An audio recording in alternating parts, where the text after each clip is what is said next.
კომპანია Microsoft-ში განაცხადეს, რომ მათ შექმნეს ჩიპი, რომელიც დააჩქარებს კვანტური კომპიუტერის შექმნის პროცესს, რაც თავის მხრივ შემდგომ დაეხმარება სხვადასხვა ინდუსტრიული პრობლემის გადაწყვეტაში, რასაც დღევანდელი კლასიკური კომპიუტერები ვერ აკეთებენ.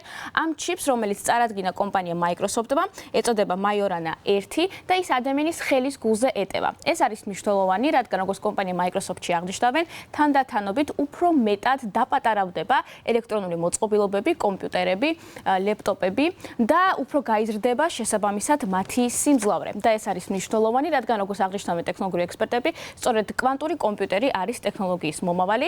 კვანტური კომპიუტერი ეს არის კომპიუტერი, რომელიც კვანტურ მექანიზმებზე მუშაობს და ინფორმაციასა და მონაცემებს ითვლის არა ბიტებით, არამედ კუბიტებით, რაც ნიშნავს იმას, რომ უფრო დიდი მასშტაბისა და მონაცემის დამუშავება შეუძლია და დღევანდელ სამყაროში, როდესაც ხელოვნური ინტელექტი სულ უფრო და უფრო ვითარდება, როგორც აღნიშნავენ Microsoft-ში, ეს არის ძალიან მნიშვნელოვანი იმისათვის, რომ მონაცემების დამუშავება ხდებოდეს სწრაფად და სხვადასხვა ტიპის მოდელირება და სიმულაცია კომპიუტერმა შეძლოს. სწორედ კვანტური მექანიზმი დაეხმარება ხელოვნურ ინტელექტს, რომ უფრო მეტად განვითარდეს, მაშინ როდესაც ძალიან სერიოზული არის კონკურენცია ხელოვნური ინტელექტის სფეროში და ასევე მაგალითად სხვადასხვა სამედიცინო პრობლემებსაც გადაჭრის კვანტური კომპიუტერი, მაგალითად შექმნის წამლებს, სხვადასხვა სიმულაციის დახმარებით და ამას დასჭირდება არა რამდენიმე წელი, არამედ უფრო მცირე დრო და შესაბამისად ამით, ასე ვთქვათ, საზოგადოებისთვის იქნება უფრო სასარგებლო.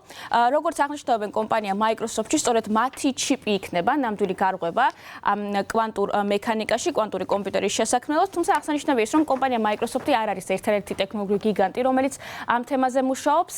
ამასთან დაკავშირებით ამ სფეროში უკვე არაერთი გარღვევა მოახდინა კომპანია IBM-მა და ასევე კომპანია Google-მა 2023 წელს კომპანია Google-ში განაცხადეს, რომ კვანტური მექანიზმის მეთოდით სისტემაში სხვადასხვა შეცდომები აღმოაჩინეს.